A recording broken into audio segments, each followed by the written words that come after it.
Hello बच्चों। जो हमारा 8th class chapter number first rational number कर रहे हैं हम लोग। तो रैशनल नंबर में बच्चों अब जो हमारी एक्सरसाइज है, एक्सरसाइज 1D है। इस एक्सरसाइज में बच्चों हम लोग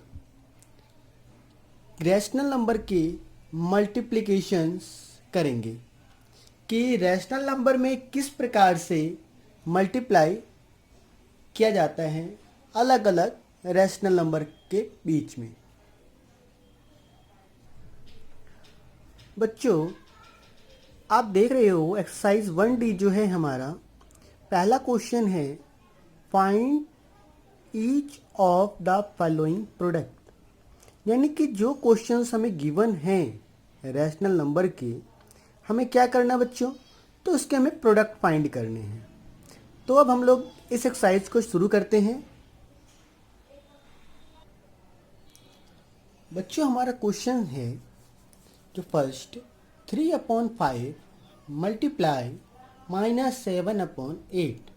तो बच्चों इसका सलूशन क्या होगा, तो इसका सलूशन हमारा हो जाएगा बच्चों कि अगर कोई भी नंबर फ्रैक्शन में है तो न्यूमरेटर को न्यूमरेटर से मल्टीप्लाई और डेनोमिनेटर को डेनोमिनेटर से हम लोग मल्टीप्लाई कर देंगे। तो 7×3 = 21 और 5×8 = 40। 7×3 = 21। साइन बच्चों नेगेटिव इसलिए आया क्योंकि जो हमारा नेगेटिव साइन जो था -7 पे था, अगर यही नेगेटिव साइन अगर -3 पे हो जाता और -7 पे भी होता तो हमारा माइनस माइनस जो था क्या हो जाता, प्लस हो जाता। लेकिन यहाँ पर नंबर ऑफ नेगेटिव साइन 1 है, यानी एक ही बार है। अगर यही number of negative sign multiple of 2 होते हैं तो माइनस माइनस प्लस हो जाता है मल्टीप्लिकेशन के अंदर। लेकिन अगर यही मल्टीप्लिकेशन ऑफ 2 ना हो माइनस साइन, तो हमारा माइनस का साइन क्वेश्चन के साथ ही उतर जाता है, लग जाता है। नेक्स्ट क्वेश्चन बच्चों हम लोग लेते हैं, सेकंड पार्ट इसका,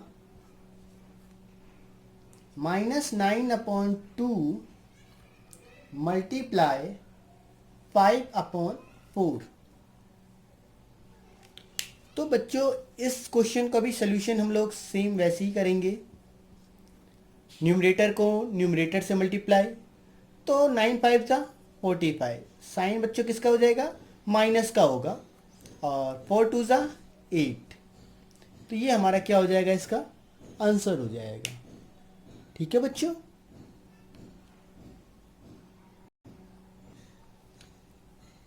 नेक्स्ट क्वेश्चन है बच्चों हमारा क्वेश्चन नंबर फर्स्ट का, हमारा बच्चों ये 7th पार्ट है। क्वेश्चन नंबर फर्स्ट का ये 7th पार्ट नंबर है। 5/18 को मल्टीप्लाई करना है हमें -9/20। ठीक है, 5/18 को मल्टीप्लाई करना है हमें 9/20 से। तो सॉल्यूशन बच्चों हम लोग करते हैं। तो सॉल्यूशन करने से पहले बच्चों हमें एक चीज़ और पता होनी चाहिए कि अगर फ्रैक्शन में कोई डिजिट अगर किसी डिजिट का मल्टीपल है तो अब हम उसको डिवाइड कर देंगे। तो जो हमारा 5/18 है, 5/18 माइनस मल्टीप्लाई -9/20, ये हमारा क्वेश्चन है। तो फर्स्ट ऑफ ऑल यहाँ पे बच्चों माइनस है और यहाँ पर भी माइनस है, ये न्यूमरेटर भी माइनस और डेनोमिनेटर में भी माइनस। तो डिवाइड के अंदर भी अगर 2 बार मल्टीपल ऑफ 2 हो हमारा माइनस साइन, तो ये माइनस साइन हमारा क्या हो जाता है बच्चों, कैंसिल आउट हो जाएगा। सबसे पहले हमने माइनस साइन को हटा दिया। अब हमने देखा क्वेश्चन के अंदर कि 9 और 18 दोनों एक ही टेबल में आते हैं, 9 के टेबल में आते हैं। तो 9 1 जा 9 और 9 2 जा 18। 5 और 20, 5 और 20 भी एक ही टेबल में आते हैं। 5 1 जा 5 और 5 4 जा 20। तो बच्चों हमारे पास जो फ्रैक्शन आया 1/2 आया, इनटू में 1/4 आया गया। ठीक है बच्चों, अब इस प्रकार का अगर फ्रैक्शन आ जाए तो हम क्या करेंगे? तो फिर इस फ्रैक्शन आने के बाद जब हम लोगों ने इसको सिंपलेस्ट फॉर्म में कर लिया, तो सिंपलेस्ट फॉर्म में करने के बाद बच्चों हम लोग फिर वही न्यूमरेटर को न्यूमरेटर से मल्टीप्लाई, 1 1 जा 1 और 4 2 जा 8। ये हमारा बच्चों क्या हो जाएगा? इस क्वेश्चन का आंसर हो जाएगा। क्लियर है बच्चों फर्स्ट क्वेश्चन सभी बच्चों को? तो इसी प्रकार से बच्चों हमारे इस क्वेश्चन के अंदर और भी पार्ट्स हैं जिसे आप लोग, मैं भी आप लोगों को इस क्वेश्चन के पार्ट्स दिखा देता हूं जिससे आप लोग प्रैक्टिस करोगे। तो बच्चों आप लोग देख रहे हो जो हमारा क्वेश्चन नंबर फर्स्ट है उसके पार्ट्स हैं आपके पास। तो इस क्वेश्चन के बेटा आप लोग स्क्रीनशॉट ले लो। टोटल 12 क्वेश्चन हैं और इसी प्रकार से सारे क्वेश्चंस होंगे। जैसे आप लोगों को बाकी क्वेश्चन करके दिखाए गए हैं, ठीक इसी प्रकार से आपके सारे क्वेश्चन भी ऐसे ही होंगे। तो प्रैक्टिस करो, और जो क्वेश्चन आप लोगों से ना हो तो आप लोग उसको कमेंट कर सकते हैं प्रैक्टिस के बाद। किस कमेंट बॉक्स में जाकर कमेंट कर सकते हैं, क्वेश्चन नंबर बता सकते हैं, उसका दोबारा नेक्स्ट वीडियो आपको बनाकर डाल दिया जाएगा। बच्चों हमारा सेकंड क्वेश्चन है verify each of the following, यानी कि हमें वेरीफाई करना है कि जो हमारा ये दे रखे हैं क्वेश्चंस रैशनल नंबर के, क्या ये मेरे दोनों इक्वल हैं? LHS इक्वल्स टू RHS है। तो इस ऐसे क्वेश्चन को सॉल्व करने के लिए हमारा वही फॉर्मूला सॉल्यूशन करते हैं हम लोग।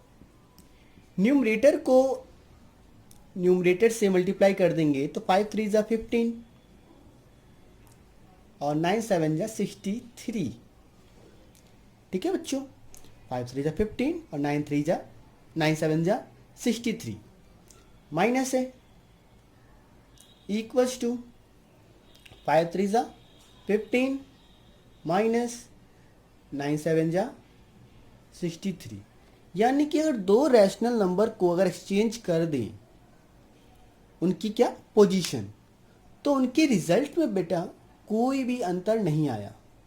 इसका मतलब क्या हुआ? हमारा LHS इक्वल है RHS के, यानी कि लेफ्ट हैंड साइड जो है राइट हैंड साइड के इक्वल है। तो ये हमारा क्या कर रहा है? स्टेटमेंट वेरीफाई हो रहा है कि स्टेटमेंट मेरा क्या है? ट्रू है, सही है। तो सेकंड क्वेश्चन के अंदर बच्चों हमें इसी प्रकार से करने हैं सारे क्वेश्चंस को कि रैशनल नंबर को हमें कि लेफ्ट हैंड साइड और राइट हैंड साइड को हमें इक्वल प्रूव करना है। ठीक है, आप लोग इस क्वेश्चन का स्क्रीनशॉट ले लें। बच्चों हमारा थर्ड क्वेश्चन है सेम वेरीफाई करना है हमें फिर से। जैसे हमारा पिछला क्वेश्चन जो था वो क्या था? दो रैशनल नंबर थे। अब यहाँ पर हमारे पास 3 रैशनल नंबर का ग्रुप है और 2 को ब्रैकेट के अंदर डाला गया है। तो ब्रैकेट के अंदर जो भी नंबर होता है फर्स्ट ऑफ ऑल हमें उसका ही सॉल्यूशन करना होता है। देन आफ्टर उसके बाद क्या करते हैं बच्चों हम लोग कि जो ब्रैकेट के बाहर होगा तब उसका किया जाएगा। तो सॉल्यूशन करते हैं हम लोग।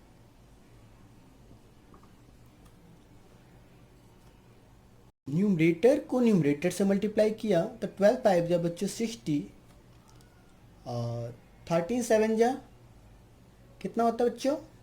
91। 13 7 जा 91, यही होता है ना बच्चों। मल्टीप्लाई, ब्रैकेट को हमने सॉल्व किया, ये हमारा आंसर आ गया। मल्टीप्लाई करने के बाद क्या है? 7/18। हमने ऐसे के ऐसे ही इसको उतार लिया।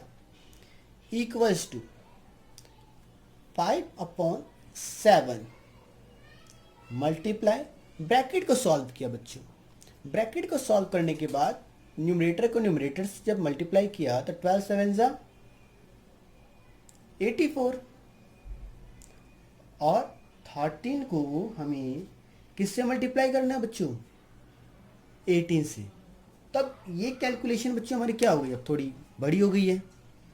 तो जब ये कैलकुलेशन हमारी बड़ी हो गई तो इसके लिए हम लोग क्या करते कि जो हमारे पास ब्रैकेट में है तो हम देखते क्या इसके अंदर हमारा कोई सिंपलेस्ट फॉर्म हो रहा है। अगर सिंपलेस्ट फॉर्म हो रहा है तब तो बच्चों हम लोग करेंगे। अगर वो सिंपलेस्ट फॉर्म नहीं होगा, यदि वो नंबर सिंपलेस्ट फॉर्म नहीं होगा तब हम क्या करेंगे?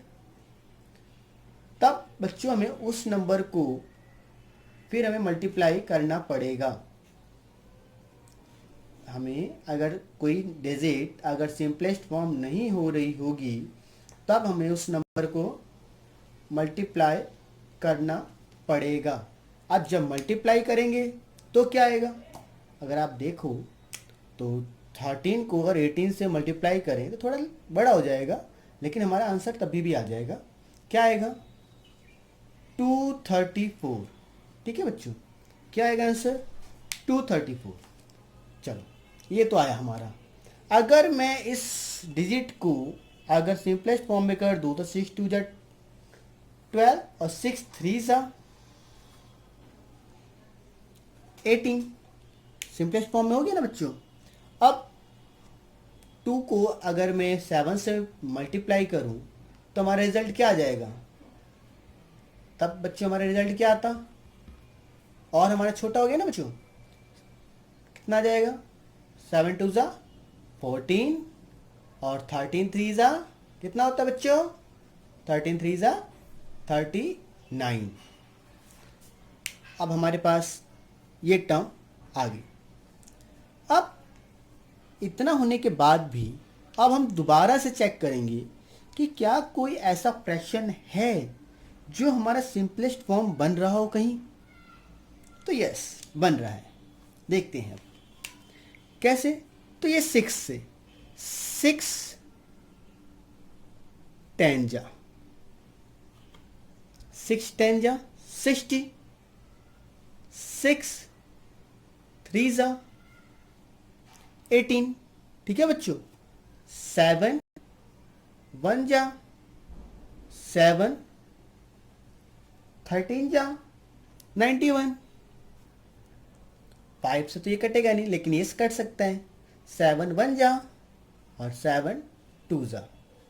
ये हमारे पास फ्रैक्शन हो गई। जब सिंपलेस्ट फॉर्म में जब हम लोगों ने किया तो ऊपर बच्चों हमारे पास क्या आया? फ्रैक्शन हमारे पास क्या आया? 10/13 मल्टीप्लाई 1/3 इक्वल्स टू 5/1 मल्टीप्लाई 2/39। यही है ना बच्चों हमारे पास फ्रैक्शन। अब इसको अब हम लोग सॉल्व करेंगे तो क्या आएगा बच्चों? 10 1 जा 10 और 13 3 जा 39 इक्वल्स टू 5 2 जा 10 और 39 1 जा 39। यानी हमारा आंसर फिर सेम आ गया। इसका मतलब क्या है? ये भी स्टेटमेंट हमारी क्या हो रही है? वेरीफाई कर रही है। यानी LHS इक्वल है बच्चों किसके? RHS की। ठीक है बच्चों, अगर ये क्वेश्चन अगर ध्यान से देखो, 3 हैं, 3 रैशनल नंबर थे जिनकी पोजीशन चेंज नहीं थी, लेकिन उनके ब्रैकेट्स चेंज थे। ठीक है, यानी कॉम्बिनेशन ऑफ ब्रैकेट्स के कारण क्वेश्चन के अंदर चेंजिंग थी। बेटा अगर ऐसे क्वेश्चंस होते हैं तो ऐसे क्वेश्चन को हम लोग बोलते हैं एसोसिएटिव प्रॉपर्टी। ऐसे क्वेश्चन हो तो इसको हम लोग क्या बोलेंगे? Associative property. ठीक है बच्चों। नेक्स्ट क्वेश्चन है बच्चों, फाइंड द मल्टीप्लिकेटिव इनवर्स। तो बच्चों हमें मल्टीप्लिकेटिव इनवर्स फाइंड करना है। तो मल्टीप्लिकेटिव इन्वर्स होता क्या है? मल्टीप्लिकेटिव इन्वर्स बच्चों जनरल फॉर्मूला होता है A upon B multiply B upon A, यानी इस रिप्रेजेंट हम करें जिसका रिजल्ट क्या है 1 आए, तो इस प्रॉपर्टी को बच्चों हम लोग कहते हैं मल्टीप्लिकेटिव इन्वर्स। तो हमारा जो सोल्यूशन होगा बच्चों क्या हो जाएगा 13/25 है, 13/25 मल्टीप्लाई 25 अपॉन में 13, यानी कि रेसिप्रोकल कर दिया हमने उसका, और इसका रिजल्ट जब ये सिंपलेस्ट फॉर्म में जब आएगा तो क्या आएगा आंसर 1। यानी मल्टीप्लिकेटिव इन्वर्स का बच्चों ऑलवेज जो हमारा आंसर है वो 1 ही आएगा। मल्टीप्लिकेटिव इन्वर्स का बच्चों हमारा आंसर क्या आएगा, हमेशा 1 ही आएगा। ठीक है बच्चों, नेक्स्ट क्वेश्चन देख लेते हैं हम लोग। नेक्स्ट क्वेश्चन हमारा सेकेंड पार्ट इसका -17/12, -17/12। तो बच्चों इसका भी सोल्यूशन हमारा एज इट इज -17/12 मल्टीप्लाई 12/-17, और इसका रिजल्ट क्या आ जाएगा बच्चों हमारा फिर से 1। रिजल्ट क्या आ जाएगा हमारा फिर से 1। ऐसे क्वेश्चंस हमारे क्या होते हैं बच्चों मल्टीप्लिकेटिव इन्वर्स, जिसका रिजल्ट ही क्या है 1 ही आए। ठीक है, क्लियर है बच्चों? तो आप लोग इसका स्क्रीनशॉट ले लें। नेक्स्ट क्वेश्चन है बच्चों फाइंड द वैल्यू ऑफ, हमें वैल्यू फाइंड करना है किसका 5/8 की पावर हमें दे रखी है बच्चों -1। जब किसी भी डिजिट की पावर, जब बच्चों किसी भी डिजिट की पावर हो इस प्रकार से, तो हम इसको ऐसे रिप्रेजेंट करेंगे। ठीक है, यानी इसका हम लोग रेसिप्रोकल कर देंगे। तो बच्चों इसका सलूशन क्या हो जाएगा, इसका सलूशन हो जाएगा 8/5, ये हमारा आंसर हो जाएगा 8/5। यानी हम लोगों ने क्या किया, बस इस क्वेश्चन के अंदर हम लोगों ने बस जो पावर थी उसको चेंज कर दिया, उसका रेसिप्रोकल उस नंबर का कर दिया, और नंबर का रेसिप्रोकल करने के बाद हमारा रिजल्ट क्या आ गया 8/5। इसी क्वेश्चन के अंदर बच्चों हमारा जो थर्ड पार्ट है वो क्या कहता है कि -7 की पावर -1, -7 की पावर -1। तो बच्चों इसका क्या हो जाएगा आंसर 1/-7, यानी कि 1/-7 इसका आंसर हो जाएगा। जो पावर थी उसको हम लोगों ने अपॉन में रेसिप्रोकल में कर दिया, अब माइनस का साइन जो ऊपर था वो नीचे आ गया। तो फाइंड द वैल्यू के अंदर हमें इसी प्रकार से क्वेश्चन को सॉल्व करना है। बच्चों अब जो हमारा जो नेक्स्ट टॉपिक है जो इस एक्सरसाइज में बच्चों हमारा इस्तेमाल होगा, वो प्रॉपर्टीज इस्तेमाल होंगे किसके, मल्टीप्लिकेशन के रैशनल नंबर में। तो रैशनल नंबर के मल्टीप्लिकेशन के अंदर जो सबसे पहला प्रॉपर्टी है बच्चों हमारा, जो फर्स्ट प्रॉपर्टी है वो क्या है, क्लोजर प्रॉपर्टी। क्लोजर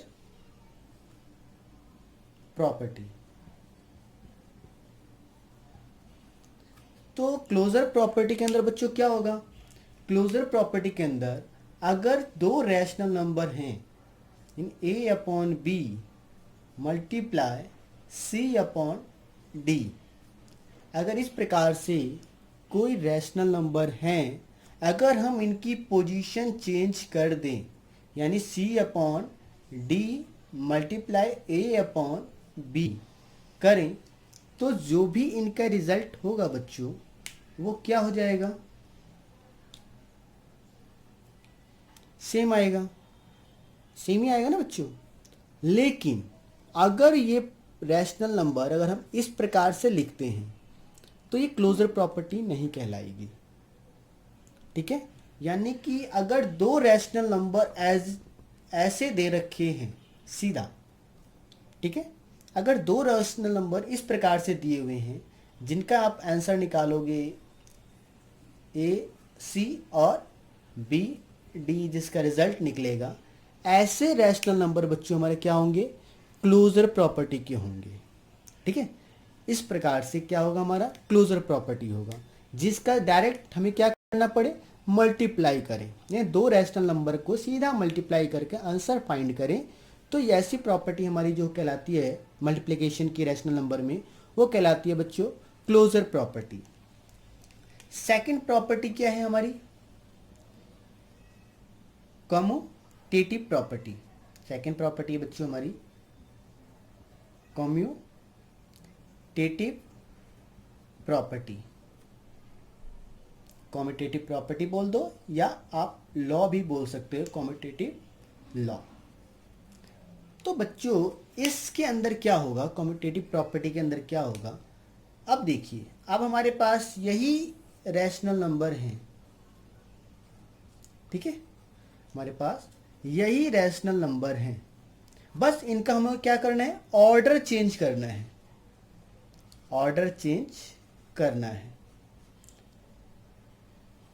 ठीक है, इसका हमें क्या करना है, ऑर्डर चेंज करना है। अगर हम लोगों ने ऑर्डर चेंज कर दिया तो हमारा ये प्रॉपर्टी कम्यूटेटिव हो जाएगा। ठीक है, यानी इस प्रकार से अगर हम लोग क्वेश्चंस के अंदर रिप्रेजेंटेशन देखें अपने क्वेश्चंस की, तो वो हमारी जो प्रॉपर्टी होगी बच्चों, वो कम्यूटेटिव प्रॉपर्टी कहलाएगी। क्लियर है सभी को? आप लोग इसका स्क्रीनशॉट ले लें एक बार।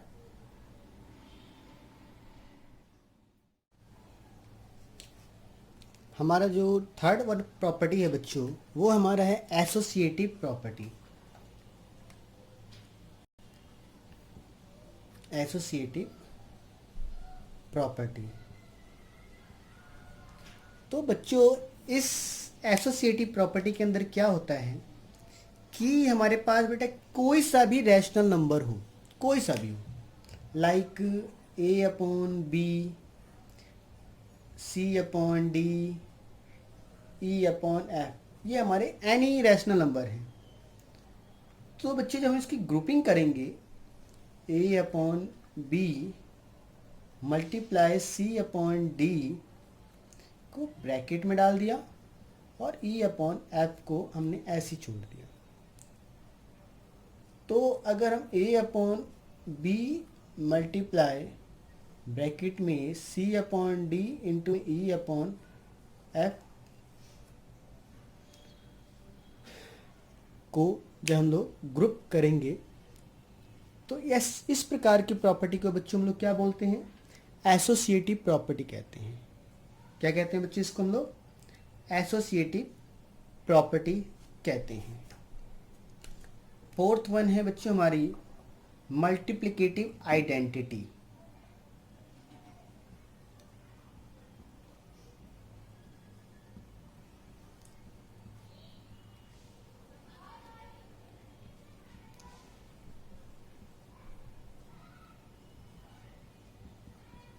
मल्टीप्लिकेटिव आइडेंटिटी बच्चों, इसके अंदर किसी भी रैशनल नंबर को, any rational number multiply by one, one multiply any rational number is called multiplicative identity. Clear बच्चों? अगली बच्चों प्रॉपर्टी हमारी फिफ्थ वन, वो क्या है, मल्टीप्लिकेटिव इनवर्स। मल्टीप्लिकेटिव इनवर्स के अंदर क्या होगा बच्चों, केटिव इनवर्स। पिछली हमारी क्या थी, आइडेंटिटी थी, और यहां पे क्या बच्चों, इनवर्स। मल्टीप्लिकेटिव इनवर्स के अंदर बच्चों किसी भी रैशनल नंबर को, any rational number should be multiply by reciprocal of same number. Any rational number should be multiplied by same rational number, reciprocal of same rational number, and result क्या आएगा बच्चों, one आना चाहिए। अगर हमारा result 1 आ रहा है किसी भी रैशनल नंबर का जो कि रेसिप्रोकल है रैशनल नंबर का, उसके मल्टीप्लिकेशन में, तो उस प्रकार की प्रॉपर्टी को हम लोग बोलते हैं बच्चों मल्टीप्लिकेटिव आइडेंटिटी। हमारा नेक्स्ट है बेटा डिस्ट्रीब्यूटिव प्रॉपर्टी। डिस्ट्रीब्यूटिव प्रॉपर्टी या डिस्ट्रीब्यूटिव लॉ भी आप बोल सकते हो। इस प्रॉपर्टी में बच्चों क्या होता है, रैशनल नंबर जो हमारा a अपॉन b है वो डिस्ट्रीब्यूट हो जाता है किसके साथ, डिफरेंट रैशनल नंबर के साथ, प्लस e अपॉन f। अब इस प्रकार से लिखा हुआ है तो इसको हम लोग कैसे लिख सकते हैं बच्चों, a upon B multiply c upon D plus a upon B multiply e upon f। इस प्रकार की बच्चों जब रिप्रेजेंटेशन हमें क्वेश्चंस में मिले तो ऐसी प्रॉपर्टी को हम लोग बोलते हैं डिस्ट्रीब्यूटिव प्रॉपर्टी। क्या बोलेंगे बच्चों, डिस्ट्रीब्यूटिव प्रॉपर्टी। बच्चों हमारा जो लास्ट प्रॉपर्टी है, जो लास्ट प्रॉपर्टी बच्चों है हमारी, वो क्या है, property of zero. Property of zero यानी किसी भी रैशनल नंबर को जब बच्चे, किसी भी रैशनल नंबर को जब आप जीरो से मल्टीप्लाई करोगे तो रिजल्ट क्या आएगा, ज़ीरो आएगा। ये हमारी बच्चों लास्ट प्रॉपर्टी थी। ये बच्चों सारी प्रॉपर्टी जो हम लोगों ने अभी करी हैं ये हमारी इसी एक्सरसाइज में इस्तेमाल भी होंगी। ठीक है, तो इन प्रॉपर्टी को यूज़ करते हुए आपको बाकी क्वेश्चंस को प्रैक्टिस करना है और चैनल को सब्सक्राइब करना और नोटिफिकेशन के बेल की घंटी को बजाना ना भूलें, जिससे आपको लेटेस्ट वीडियो जो हैं चैप्टर के उसका नोटिफिकेशन आपके पास आ जाए। तो चैनल को सब्सक्राइब करना ना भूलें, कमेंट करना ना भूलें और नोटिफिकेशन की बेल की घंटी को बजाना ना भूलें।